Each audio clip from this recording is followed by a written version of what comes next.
Good morning. This video is for Algebra 1, Chapter 2, Lesson 5. This one's a bit of a doozy, so I'm going to go ahead and just jump right in. Okay. Equations and problem solving. Consecutive integers. Solving for consecutive integers. Consecutive integers are numbers that have a difference of 1. So 1, 2, 3, 4. The difference between 3 and 4 is plus 1. Consecutive even or odd. That's very important that or is in there, or odd, is a difference of 2. The difference between 2 and 4 is 2. The difference between 3 and 5 is also 2. So no matter what, whether you're dealing with even and odd, you need to make sure that your difference is 2 for those. All right. So the sum of 3 consecutive integers is 48. Now this should be reviewed, so I'm going to go a little quick. So it's going to be some number plus some number plus some number is equal to 48. Well, if I start out with the first number being n, the difference between the first number and the second number, because they've told us that they are consecutive, is 1. So the second number is really n plus 1. And the third number is n plus 2, because the third number is going to be 2 away from the first number. So now that I've got my equation set up, I can go ahead and combine like terms. I have 3n, so it'd be 3n plus 1 plus 2 is 3, which equals 48. Now I can go ahead and solve for n to figure out what my first consecutive integer is. So I'm going to minus 3, 3n is equal to 45. I'm going to divide by 3, n is going to equal, goes in once, 15. There we go. So the very first number is 15, but it needs 3 numbers. So if the first number is 15, the second number must be n plus 1. Well, if n is 15, n plus 1 is 16, and then the third number should be n plus 2. Well, if n is 15, n plus 2 is 17. So if you add them all up, you're going to get 48. So those are your 3 consecutive integers.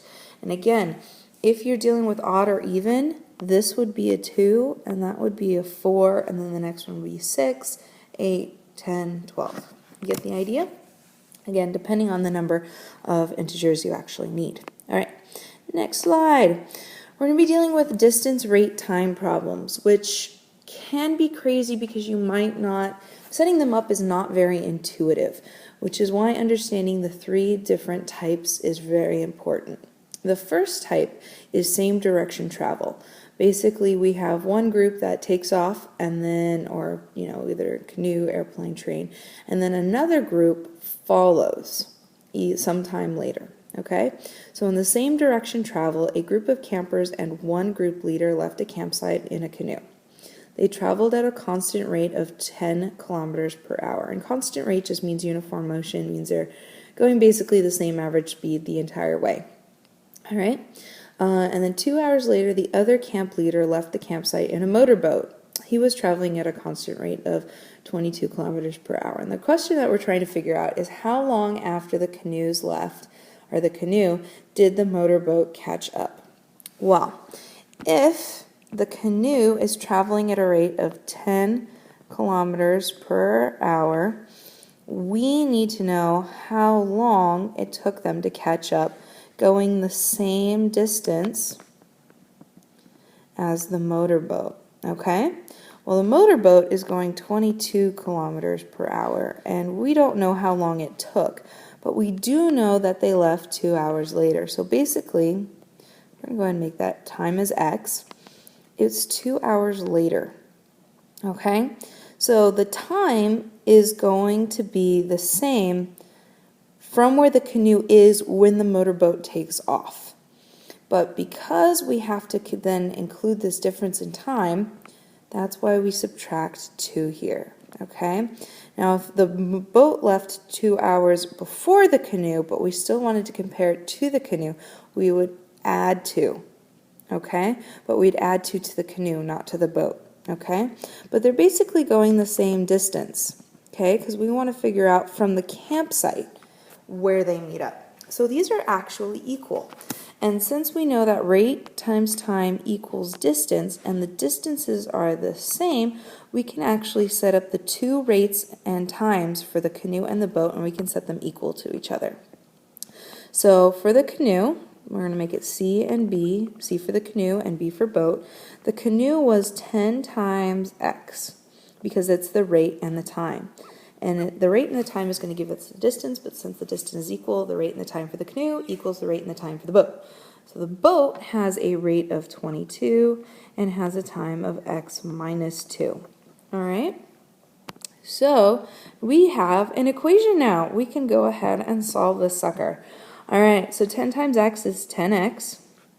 Distribute the rate to the time of the boat, and that's going to give us 22x minus 44.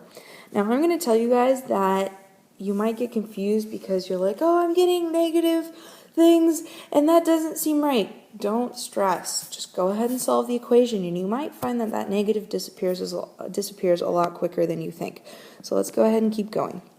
So I'm going to minus 22x minus 22x, because I'm trying to get the variables on the same side. That's negative 12x equals negative 44. We'll divide by negative 12, divide by negative 12. Check that out. A negative divided by a negative is a positive. So negative 44 divided by a negative 12 is a positive 3.3333 repeating, or excuse me, 666 repeating. So it's actually going to take them 3 hours and 3 2/3 hours for x. Okay? But x was the time for the canoe. All right, so after the canoe took off, it's going to take 3 hours and 40 minutes for the boat to catch up from when the canoe got there. But if I subtract, sorry, Jordan just came in and distracted me, but I will let you determine which Jordan I'm actually talking about. Anyway, so if I subtract the canoe time from the boat time, which in this case is minus 2 hours, it's going to tell me how long it takes the boat from when the boat casts off.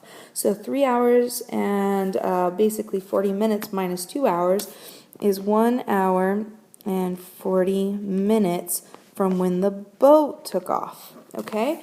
And you need to be prepared for what type of question they're asking you. Were they asking you for the canoe time? Were they asking you for the boat time? You need to be prepared to give both. Okay? Now, once you know the time for the canoe or the boat, you'd actually be able to figure out how far they traveled before they met up. Okay? Because if you know the x, then you can figure out the distance just based on the time and the rate, right? Because rate times time equals distance. Okay. Next, round trip. So basically anytime you go to work and then return home from work directly without stopping to like go to the grocery store, it's kind of a round trip. Okay? Which means it's the same distance both ways. And since it's the same distance both ways, we can set the distance equal to each other, just like we did for the catching up from the previous page. Okay? So round trip travel. On his way to work from home, your uncle averages, I made this mistake before, averages only 20 miles per hour. So going to work, his rate is 20 miles per hour. In his drive home, he averages 40 miles per hour. Maybe he drives home in the morning and is not with traffic. I don't know, but for some reason going home he's faster. If the total drive time was an hour and a half, so basically going to and from work, how long does it take him to drive to work? Well, let's say that we know that the total drive time was an hour and a half, right? But if we subtract the time that it takes him to go home, we're going to get the time it takes him to get to work, okay? So, oh no, actually we should switch this up because we want it in time. How long does it take him to drive to work? So we want to know this, right? We want to know this.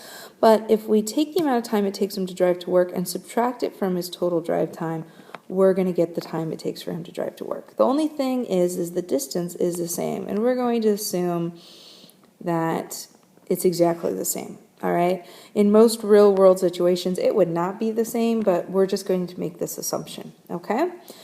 So since the distances are the same, I can set these equal to each other because rate times time equals distance.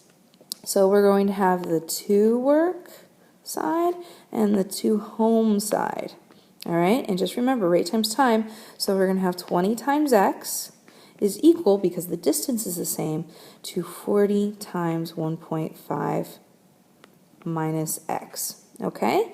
And there you go, guys. I've got the equation, so I'm going to go ahead and solve. So I have 20x is equal to 40 times 1.5 is 60 minus 40x. And again, do not worry if you're getting negatives, though you're not going to get a negative for this one, so don't worry about that.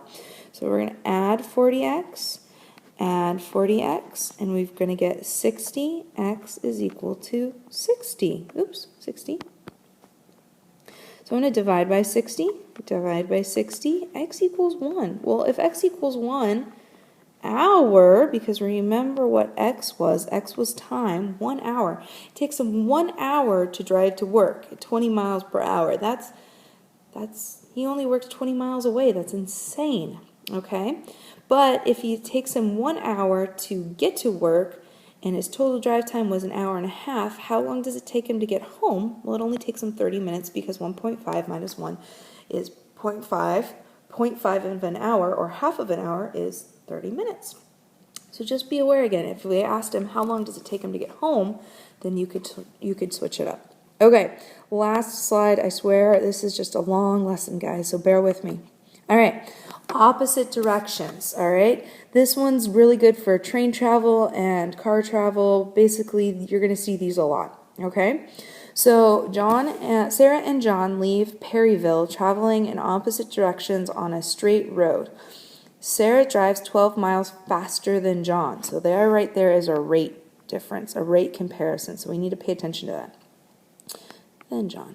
After 2 hours, they are 176 miles apart. Find Sarah's speed and John's speed. So they actually want to know two things here. Okay. Well, let's talk about Sarah. Well, whatever the rate is for John, I'm going to make him, well, let's not make him R. Let's make him X. So whatever speed John's going, we're going to add 12 to that, because Sarah drives 12 miles faster than John does. All right, now both of them are going to travel for 2 hours because they leave Perryville in a straight line, and we're going to assume they leave at the same time. Okay, now the distance, though, is a combination, all right? How far Sarah goes plus, so Sarah plus John is going to equal 176. So basically the distance that Sarah goes, here, let me do that a little better.